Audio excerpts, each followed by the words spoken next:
So pulleys are often used to help increase range of motion. And remember, we have a pulley system with the Total Gym. So when I'm working with shoulder patients and the range of motion is the intention, you can have that person use the pulleys. So as the arm is reaching back and you're trying to increase, let's say, an overhead reach, it's the other arm, it's the opposite arm coming down that can help encourage that motion overhead. You can also use your feet to kind of add a little bit of control as well.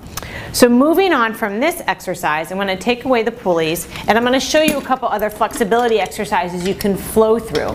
So I'm going to have Jeff cross his feet, or rather his ankle over his knee, going into a figure 4 position, and then he can just slowly enter into a squat. If it's too hard for that person to maintain the glide board, especially when you're at a higher incline level, have your patient move up the glide board so that the board closes as you slowly come all the way into a squat position.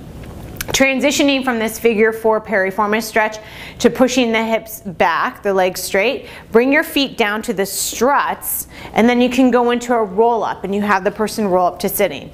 Remember, when you roll up, you might need to cue your patient to pull the board down so that they don't roll off the edge when rolling up. In this position, you can transition the feet right to the struts and you can go into a simple hip hinge, focusing on hamstring flexibility.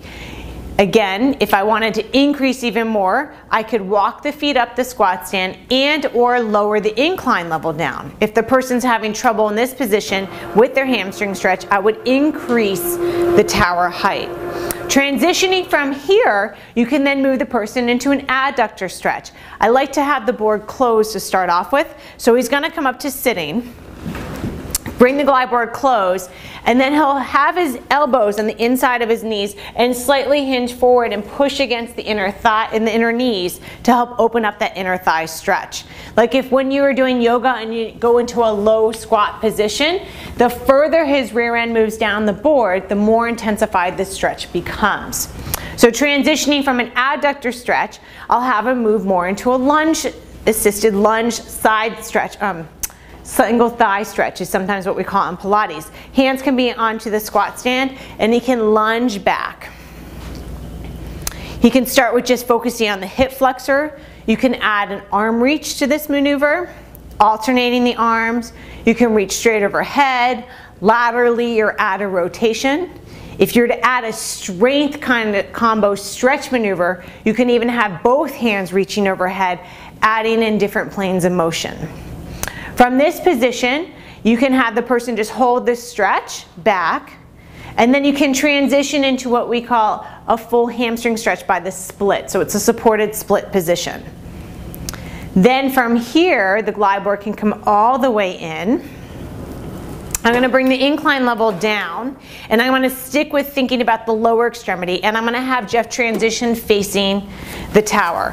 He'll go into a runner stretch, but the focus now is having some pelvic support. So again, he'll stand to the side edge, and then he'll go into that lunge position with the leg supported onto the glide board, and then he's going to have his hip facing the tower.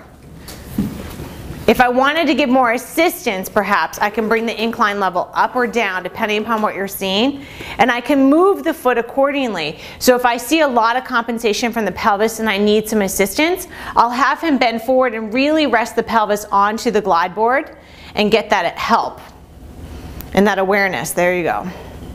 If I wanted to be absolutely cruel, I can then assist by bending the knee and really stretching out the quad. But moving from this position, we're now going to stretch out the upper body a little bit. I'm going to have him straddle, and I'm going to use the assistance of the pulleys and the weight pulling to go back into that piriformis stretch and a little bit of lat stretching. So from here, I attach the cables. A cable will go into each hand. He'll knuckle down and take a seat, and then he'll go catty corner maybe his body a little bit over to the side and cross his ankle over his knee. And then he can let himself just be pulled forward.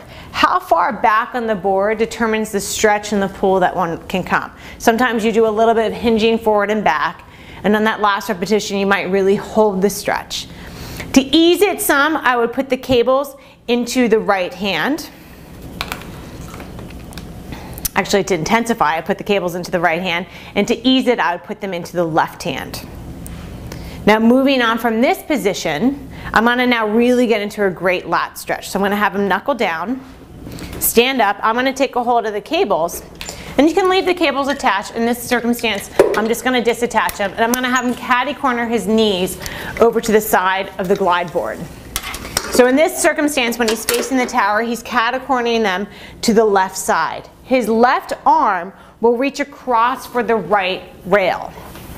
And then he's gonna sit back and have a nice lat stretch. If I really wanted to intensify and get more of a pull, I can bring the lat bar down. I can have him grab a hold of the lat bar. He's gonna have to assist himself a little bit by pulling his knees in some, and then the board can slowly come down and he can intensify that stretch. So that's another way to think of your total gym outside of the strengthening, is really adding in that element of flexibility.